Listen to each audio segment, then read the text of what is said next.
Hi, friends. Logan Clements here with the Better Events podcast. And in this week's episode, guest co host Julianne Read and I sit down to talk about building a referral-based business. Both of us have been running our own companies for the last couple years. Julianne's been doing hers for the last 3 years or so. Myself, I'm celebrating 10 years this year. And we are talking about the power of relationships and referrals and showing you not only how we use them to build our business, but also some strategic decisions you can make as a business owner or just an event professional to build your network to make sure that you are referral ready, both to receive those referrals, but also to know when and how to give those referrals out. It is a fun episode. We really lean into kind of being your pep talk, I would say, for how you can grow your network as well as grow your referral base. And hopefully that means then your expertise as an event professional. So without further ado, let's get into the episode.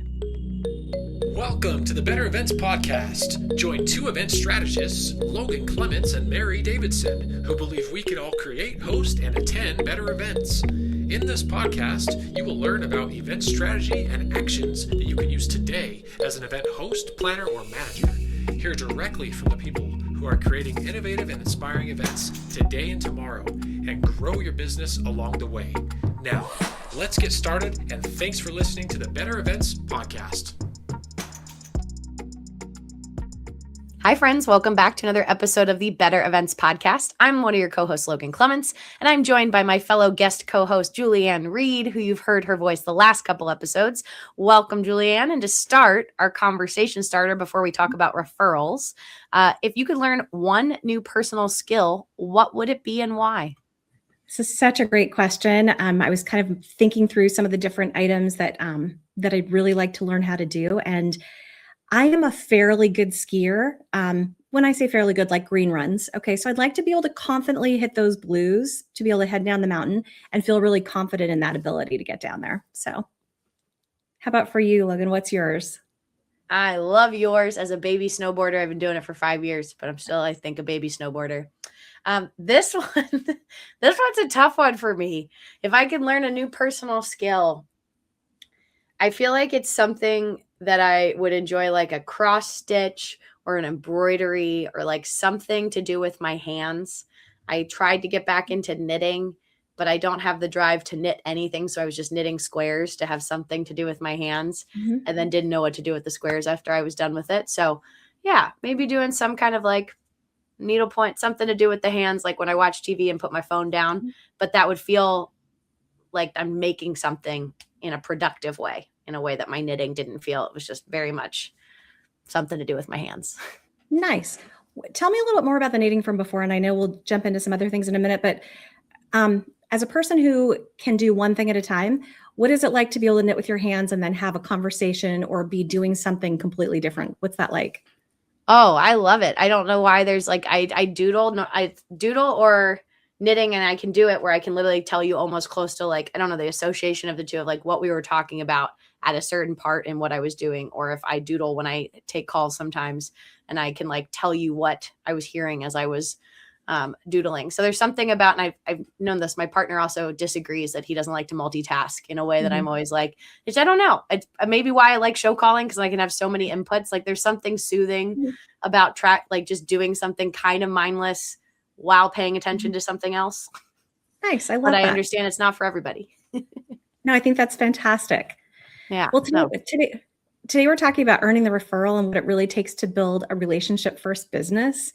And we talked about, why did we pick this topic? And this one's really close to my heart, just because I started out in my own business 3 years ago, and relationships were really the key piece of how I started this. And what was really important for me at that time was I reached out to an auctioneer that I knew. I said, hey, I am good at planning fundraising events and I'd like to do more of that. And he said, great, why don't we try to team up a little bit, and I'll do the auctioneering piece and you'll do the planning piece. And I said, that's a great idea.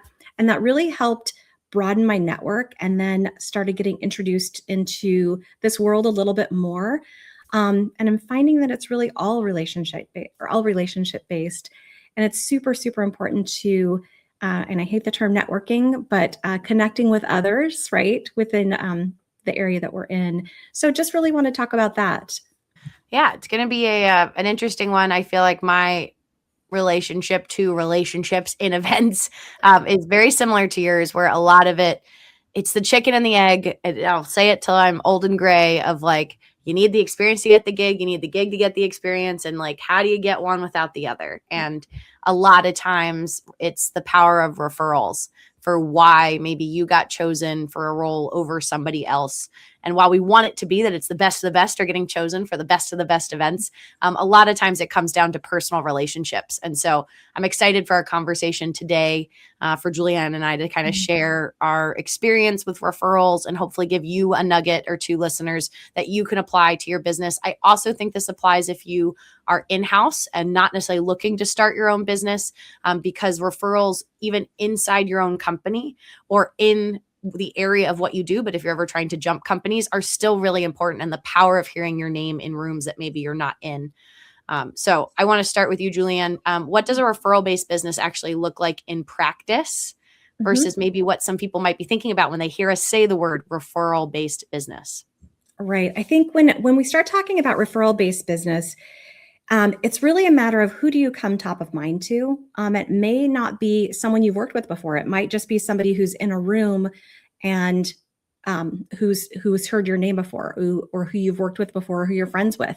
So really from a referral based business standpoint, I think that people think that they're at networking events all the time and having to, show up and be the best at everything. And honestly, through my lens, it's really more a matter of, are you kind of connected to people? Are you sharing what you're doing in a way that feels good to you? Like I'm a little more humble when it comes to things like this. I'm not out there in the world saying I am the world's best event planner.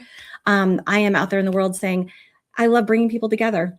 One of my skills that connects my heart is that I love fundraising for causes that are meaningful to me. And hopefully people remember those things. And then that's how they remember to reach out to me. Yeah, I love that answer. I feel like for me, how I would build on would be when I hear referral, or to your point of like your network and who you know, I feel like that would intimidated me when I first started, because I was like, I don't know that many people, or I didn't come from a family that knows people in the event world. And I've had to relocate to different cities. So anytime you've relocated a city or a state, you are kind of starting over a little bit. I did have some referrals from people who knew me from when I lived in China, who then knew somebody in the area. And that's how I got my foot in the door with some folks. But I do want to encourage you that a lot of it is you kind of have to build it as you go. So if you don't have those connections, don't worry. That doesn't mean you can't have referral-based business. I also would challenge some folks in the event industry do make money off of referrals, meaning they refer somebody business, and as a part of that, they get a percentage, or they get a finder's fee or some kind of side of that. Personally, I have not had that much experience doing that. I do more straight referrals is what I call them, which is I get recommended for an event and that person hires me. The person who recommended me doesn't necessarily get a cut at all. And that's something that I've mirrored in my own business as I've grown to try to refer work to other people. Listeners, if you're cringing, I know I'm leaving. We talked about leaving money on the table last week with Jackie. I'm definitely leaving some money on the table, but I also, that's a personal thing for me, that this is just how I want to do my business. I'd love to just straight refer people out and know that there's not a cut, because to me, the payback is in that kind of ripple effect of just relationships that I'm building. That's not to say if you are someone who's charging or doing a kind of sales fee or anything like a referral fee, there's nothing wrong with that. That's just up to you how you want to do it. So I want to add that just as context of what we're talking about today. I think that's super interesting to bring up, because I experimented with that for a little bit as well. Just, I have some trusted vendors who are just on my trusted vendor list. And I kind of reached out, hearing that other people had done that. It felt uncomfortable to me, and I attempted it a few times. So it didn't align with my personal values. I always want to bring in someone who's going to be best for the project and best for the client. And so that's where having maybe a broader book of referrals has become important to me. And then that way, when their work is great, then that reflects back better to my business as well. Yeah. And I like my small part of what I'll do now is I'm a big fan of thank you notes. And so I have been trying to keep track of like, if this person recommends me for a company or a role, and then I know pretty sure they've not heard anything, or they're not a part of it. Like they benefited zero from recommending me apart from getting to recommend a good person. I'll write them a thank you note during the project saying, hey, I did get this role. Thank you so much. And sometimes I put in like a gift card, or if I don't have time for a handwritten note, I'll send like a Starbucks gift card link to them just as a like, hey, coffee on me. I really appreciate you making that introduction. we're now working together. So I enjoy giving thanks just in a different way. Because to me, I feel like, to your point, it feels weird. I also do like the part of like, I referred and I am now like done with, like, that is off my plate. And I've subcontracted stuff out, which is almost kind of like that referral. And I just found about myself, I can't turn my brain off for then that part of the project. And then that was taking away from when I was trying to do 2 events at once, where I was at an event and a subcontractor was at another. And I felt like I got less of myself at both experiences. So that's just like through trial and error how I work. I know, again, larger companies or like Mary's had employees before, and that's just like built into how, if you have a larger company. But yeah, I think it's just, for me, I always like to think that I want everyone I know to get booked and busy. And while it stinks if your favorite person then is booked and busy and can't work your event with you, it also, to me, is a good sign, because then I just gotta keep working and building up new great people. And ideally, my favorite people are not booked and busy when I need them, because they like me so much and they want to work with me so much, and I'm paying fairly and all those other things. But I also don't take it personally if those around me are getting booked onto other bigger things than what I can offer them. That's great. I always love it when somebody says, "Oh, I can't work with you that night." It's like that, exhale. They're like, "Oh, shoot, I can't." I'm like, "Oh, good. At least they enjoy working with me." Logan, when did you realize that referrals were going to be kind of your primary growth engine? And was that intentional, or did it just sort of happen organically for you? Very early on, I feel like I was learning that a lot of the event roles and events I was interested in weren't posting the opportunities online, like whether that was a job description or, even now I know what it's called, an RFP, a request for a proposal. It was often they already had relationships with a company, and now that company just needed more people, more staff at their event. And so I was realizing that my foot in the door with events was not necessarily trying to market me as a planner and go after my own clients. It was more, if I can network with the existing people already doing events, I can help plug holes on their team, which both then I'm getting that experience so I can get the gig. And it was a little less of a risk for me. I definitely tried it. Like, if you looked at my old website from when I first started my business, I was a large agency, I would say, and not large, but there was a team of me and all this stuff that I was definitely marketing it. So if an event client stumbled across my website, they could hire me directly. But I was just finding it just didn't really get traction. So I feel like it kind of happened a combo of organically and intentionally. It was more just like out of trial and error. I was like, I'm getting more of traction and hired by the people doing events than I am with like a cold lead from the internet coming to find me. And so that's definitely where I realized that it was all about who I knew in the context of like who was hiring, one, and two, who also just aligned with my values, who understood by bringing Logan onto their team. I wasn't trying to steal the business. I wasn't going to take this event from them. I was genuinely there just to work and be a part of their team, get the experience, enjoy the process. And then, they didn't have to pay me after that event. I could then move on to a different project. And so that was one that I definitely enjoyed. I struggled moving to Seattle. I've talked about it here of like finding those people. I'm glad. I feel like we've been building a community over the years of finding those people, and they're not geographically all based in the Pacific Northwest. I'm finding my folks all over, which is awesome. But just having that mindset of like, yeah, we're all stronger together. We all can then, do better events. No pun intended, a little bit there. Well played. We can all do better events together, by referring each other and bringing each other in when it makes sense. That's awesome. How about you? How would you answer that question, Julianne? How did you realize referrals were important? I think it was a matter of, I knew I was going to actually, I'm just going to back it up for a second. I listened to the podcast several years ago and heard collaboration over competition. And I couldn't even imagine that would be true, because I worked in competitive businesses for my entire career. I mean, everything from working in the tech world to moving into advancement and fundraising, it's all quite competitive. And so really interesting to meet both you and Mary back at the Northwest Event Show a few years ago. And I was like, well, they're talking about collaboration. So maybe it's okay to talk to people who I theoretically compete against in this particular geographical area and see how that works. And so just starting to kind of build those relationships was really important. So it did feel a little bit organic. And I'm not a super shy flower. I will go up and introduce myself to people depending on where I am, if it makes sense to do so. But I always want it to be beneficial for that person as well. So I think that it's become a nice partnership in this area. And both you and Mary have introduced me to so many people, so many great new vendors, so many terrific planners, and this amazing educational side as well, so I can become better at what I do.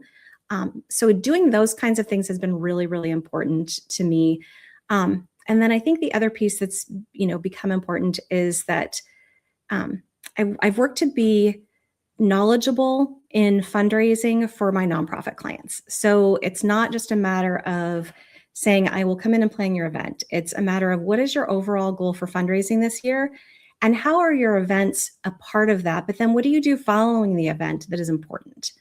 And so that kind of building up that expertise and then being able to showcase that a little bit. For example, I've spoken at some different conferences recently. So both at AFP Icon down in San Diego, which is for those listeners who aren't familiar with that, it's Association of Fundraising Professionals. And then also speaking at the Better Events podcast back in December was amazing, just on a whole topic that wasn't even related to fundraising, which was so much fun.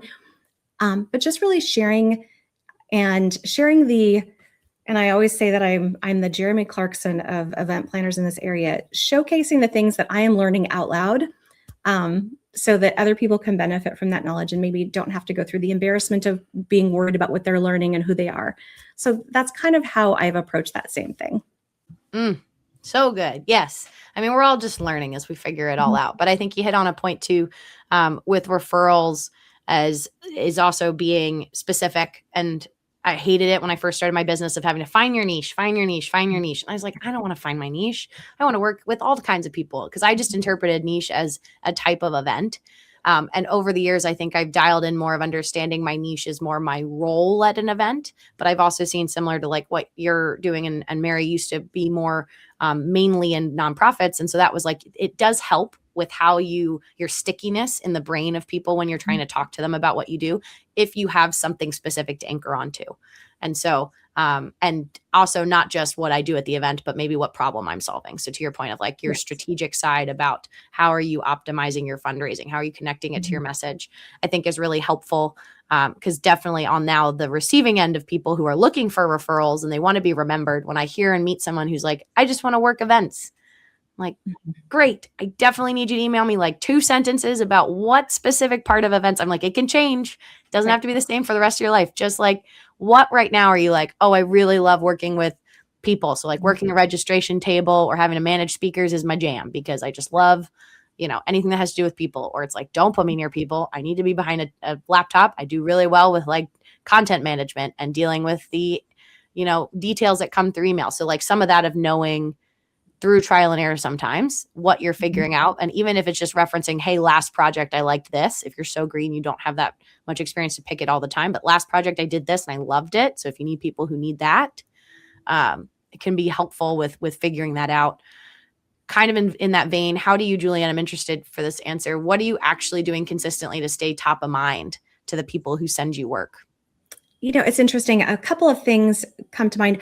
I do a lot on social media, and I wouldn't call myself an expert in social media, but I do craft some content that's pretty good as it relates to my events. And so that's something I try to do often, certainly if not once a week, then a little bit more often, just creating a reel with some super fun music that's trending and showcasing some of the events that I collaborate with clients on. And that's really, really fun to do. And so that's something, in fact, someone said to me, who does your social media? And I said, well, that would be this person right here. She does all of our social media. And she's like, that's really good. Have you thought about doing it for other people? And I said, I'm not an expert, and I'm just good at knowing what I need to communicate. But hopefully you will find, someone to manage that with you. So that's something that I'm working on. I'm introducing a new LinkedIn topic. So I'm going to have a fundraising event Fridays that I'll be posting. It'll just be short videos, tips that, fundraisers can use to either make their event last a little bit longer in the minds of their donors, or, and it's just a little bit of video content. So I'm launching that out there. So just kind of little things to stay top of mind. And then also I reach out to my clients, over the course of the year, even when I'm not currently working with them, just to see what they're doing and see if they've heard of anyone who's looking for anyone to support their events. And it's just a conversation or a coffee, and it's just to really stay in touch with them and maintain that relationship. So it's kind of those smaller relationship-based pieces, and then staying, of course, in touch with all the planners that I work with in our area, just to see if there's something that's, a piece of business that maybe they're not aligned with anymore, or if there's something else that they, they refer to my direction because they think I might be a better fit for a client. all those kinds of things to stay top of mind. Yeah, no, it sounds like you're doing that kind of mixed approach, which is exactly what I would tell folks is like, I mean, I like you, I'm not a social media promoter. I used to do marketing way back in the day. That's how I first started. It was like my first job. I don't enjoy it so much right now. So I'm just kind of doing the minimum. I probably do at the time of this recording need to probably post something on my business account if I haven't in a while, just to remind people that I'm still there. But I do feel like your referral folks and staying top of mind is such a squishy thing to say. So it is hard to know, like, is it because I'll get referrals, I'll say in quotes, from people who found me through the internet. I'm always Yes. like, I don't know what that means. That usually most likely means you found me through the podcast or you found me through my YouTube videos. And I'm not saying every listener here has to have a podcast or a YouTube video, but to your point, that like series you're doing, there is something to be said for putting free content out there and making it discoverable. So Googleable, that's why YouTube's great, or your LinkedIn. I think a lot of people use that as a Google search, and it does algorithms that give you all the suggested things. But just having some content that you put out there, whatever that feels like to you, does nothing but help your brand and help you even as an individual. Or if you're trying to build thought leadership, internally, because you're trying to get referred up for the next promotion at work. I feel like there is a way you could do that, and scheduling things is amazing because you don't then have to be posting every single week. LinkedIn has a schedule feature. All of the social media channels have their own built-in schedule features, or you can buy that bigger one. But I think that's helpful. And then, the human piece. I have been not so great about doing physical in-person coffees with people. I did that pretty well when I moved here because I had a lot of time and was just like, let's buy people coffee or buy people a drink because I just want to, I hate to saying it, but pick your brain. But just I would usually say, hey, can I buy you a coffee? I want to learn about what kind of event you're doing, how you got there.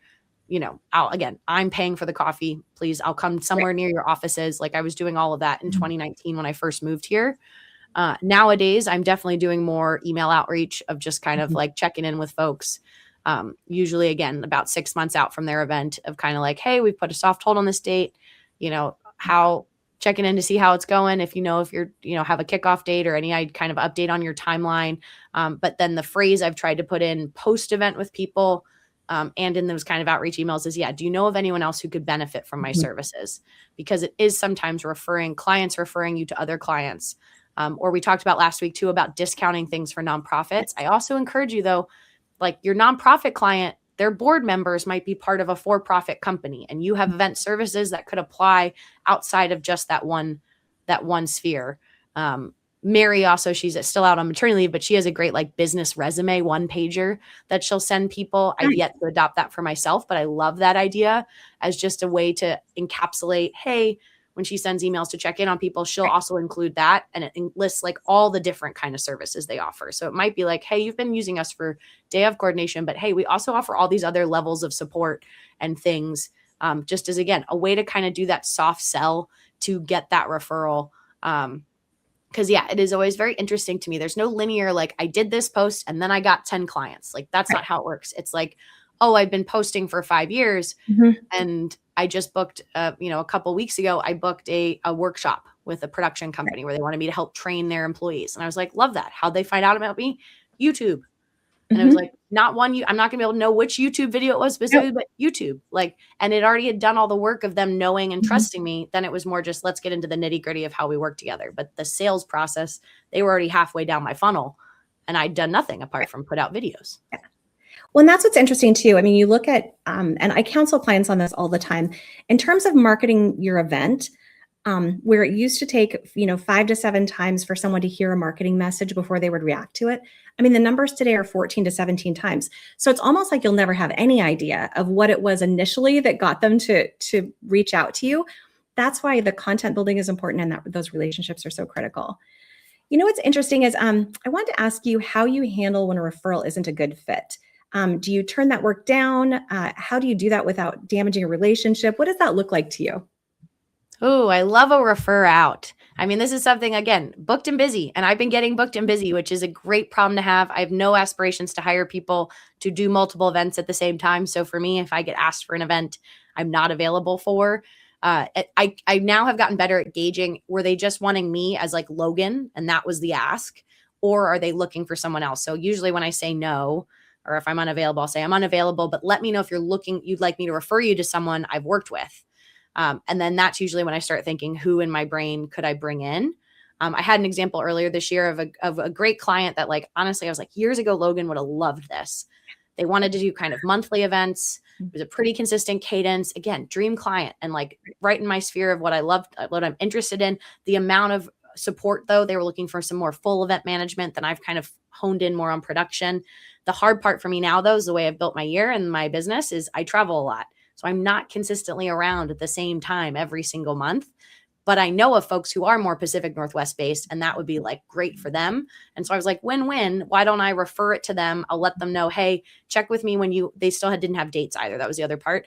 Once they have dates, let me know. I'm happy to go through you to work for them because they liked me and that's how it came in. But at the end of the day, I was like, I'd rather refer it out and them get someone great to work with than me try to shoehorn it in when my gut's already saying I don't think it fits with what we're doing. And at the end of the day, yes, I'm not making the money on that event by just doing that straight referral out. But to me, it comes back in different ways. I don't feel so tied to the dollar to need that. And then they did move forward with each other, which is awesome. And if they do a good job, that company does a great job. I just look good for it. So my only qualm is if I don't feel like I have a solid place to refer them, I won't make that referral. I'll usually wait unless I know, hey, I've worked with this person, or I will caveat, they were really desperate. They really needed people. And I've said, I don't know anybody. Let me ask around. I will say, hey, I got these names from folks I've worked with, but I personally haven't worked with any of them before, but here they are. Right. And that usually just hedges my reputation of not wanting to be responsible if somebody is not that great if I haven't worked with them. Totally makes sense. How do you do that? How have you handled a referral if it's not a good fit? There's a couple different ways, and I also lean in on the booked and busy, and it's become more accurate over time. The other piece too is just in looking at budget. If it's something that I am not aligning with, sometimes the pricing I'll send out will be a little bit higher. And then they can make the choice if they want to pay a little bit higher rate, then maybe I'll go ahead and take it. But if not, and that's more likely what generally happens. It's like, well, our budget's actually this. And I'm so sorry, I'm not able to do that work for you right now. And being honest about it is okay too. It's like, I just am not working in that side of the business right now, or, whatever that happens to look like. I will generally say, something really truthful about, why it isn't a good partnership for now. And I will refer out as well.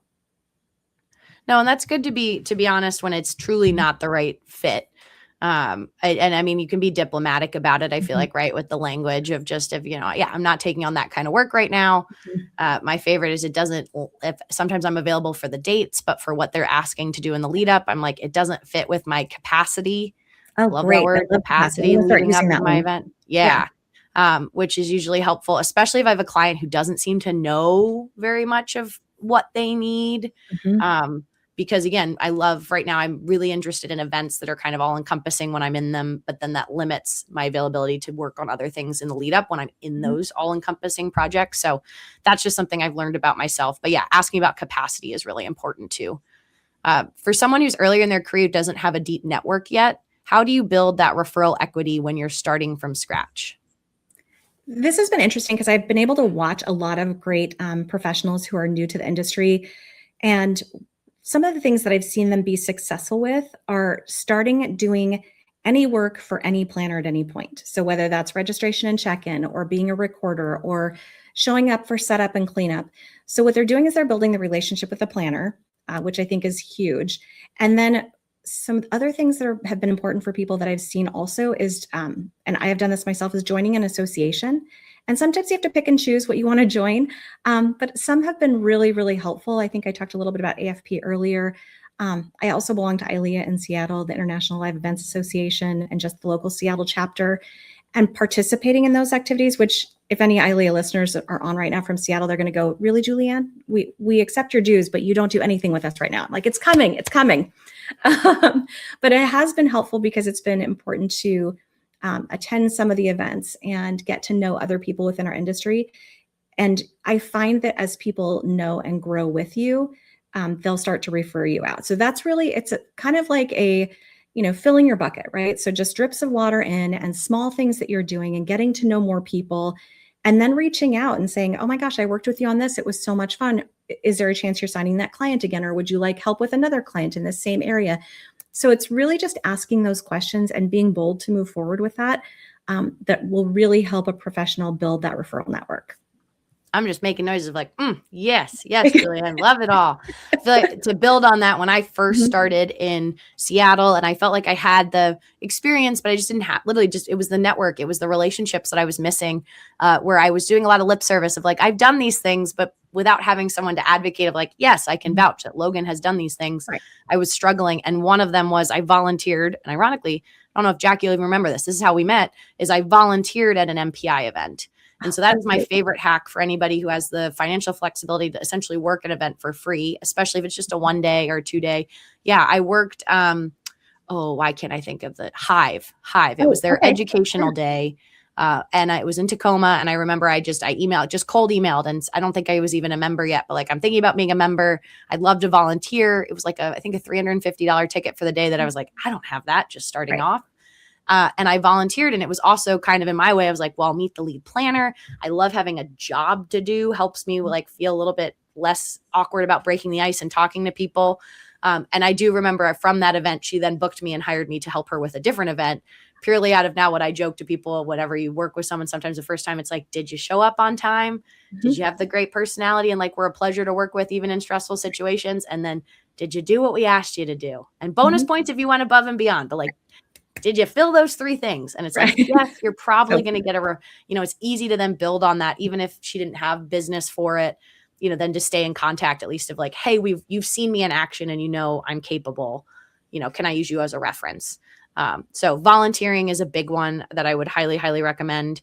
And then also if you're more experienced, I wouldn't, to your point, Julianne, if like not knowing about the community over competition, there's still people that I meet to this day that are like, yeah, I'm not used to people being so like community driven. There's usually like a little more cutthroat about, oh, there's only so much work in this one area. And it's like, sure, the big events, there is a producer. There probably is only going to be one producer. And that's not like, in my mind, I get it. Like we're all competing for that one role, but I also go, but there's always going to be another big event or something else happening, or that person moves on and doesn't want to be in that role anymore. And now something has opened up. Like, I don't know, it's just a little bit more organic, but I'd encourage you, if you are in an area that you have felt a little alone and not lacking that community, like go find your other folks that are doing exactly what you're doing, the other planners, the other strategists, the other event, directors or CEOs of their event company, and like try to get them together for a coffee. Like get a group of like 3-4 people, and you'll be surprised like what kind of magic can come out of just supporting each other. Again, you might be the ones competing against each other on a bid every so often,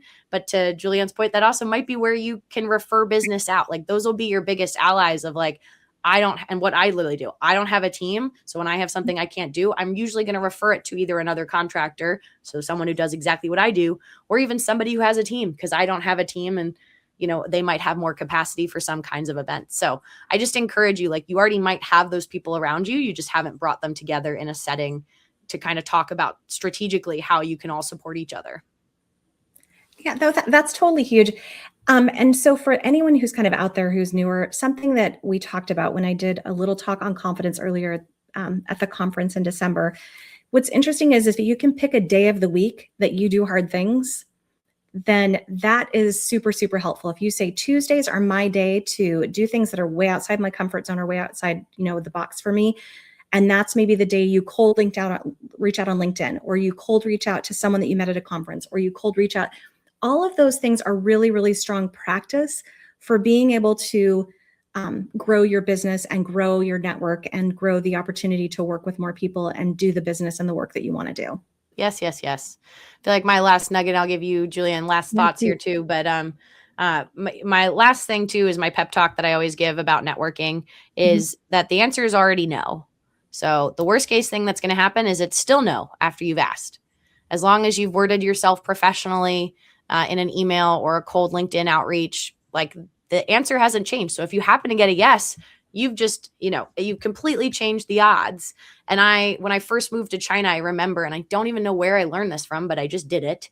And I'm sure someone had told me to do something about it, but I sent countless emails to alumni from my university who lived in China. And I would been like, just like, hey, can I do a Zoom? Or I think I wanted to Skype at the time, but like, I want to do a Skype call. Like, I just want 20 minutes. I want to learn about how you got there. And yes, at the time, am I looking for a job internally? Yes, but I'm not asking these people for a job because it felt too transactional. And I sent so many emails, couldn't even told you how many. But let's make it up. Let's say I sent 60 emails. Let's say 10 people responded of the 60. So that's 50 who didn't respond or maybe said no. One gave me like a negative response. The others were helpful. I talked to a bunch of people of that group. Then one offered me an internship to start out in China. The other one let me crash on their couch for 2 weeks when I first moved to China. And like the answer had been no from the start until I'd reached out to people. So that's what I would always say when you're trying to network, like you're going to get some no's, you're going to get lack of responses. Or like if you hit me during an all-encompassing event on LinkedIn, I might not get back to you for a month. And that's not because I mean anything, I didn't like your message or something, but just truly I'm heads down in what I'm doing. And so you're just hitting at the wrong season. But I just encourage you, reach out. You never know what the answer might be in terms of building that both referral network and just network in general. What would your parting thoughts be, Julianne? I think my parting thought is really aligns with that is, I guess, don't let fear get in your way.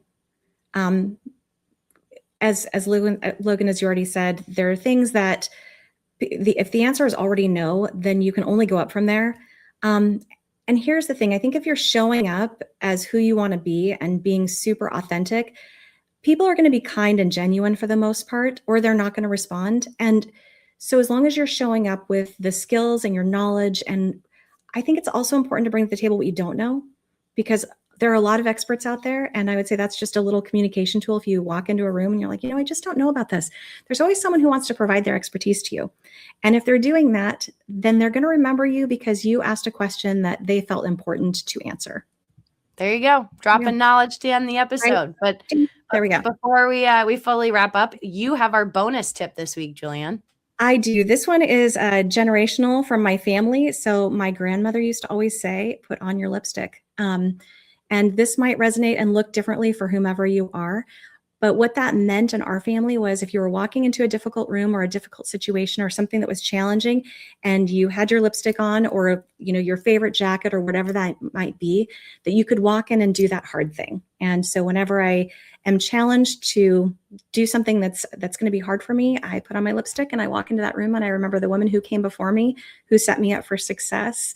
And that's what I lean in with. That's an amazing bonus tip, Julianne. Thank you so much. And I want to thank you for being my co-host for these last 3 episodes. It has been an amazing experience. It's been such a pleasure to be with you and just be able to, I don't know, I have loved the podcast for a long time. And it's been an honor to work with both you and with Mary in so many different ways. And I'm always grateful for the support that you lend me when I have hard questions and difficult business situations I'm in. So grateful for the relationship. Thank you. Yes, definitely. And we will have all of your links in the show notes. So if folks want to connect with you on LinkedIn or your website, we'll have all of those in there. Feel free. Please reach out. Julianne is an amazing resource. And that brings us to the end of our episode. It's you can follow us on Instagram, Facebook, and LinkedIn at Better Events Pod. You can send us an email at bettereventspod@gmail.com. You can connect with us directly on LinkedIn as well. Myself, Mary, Julianne. Just let us know you heard about us through the podcast before you hit that connect button. And if you want more Better Events content, join our private community over on Substack. And as always, we want to thank you for listening, and we'll be back in your feeds again next Wednesday.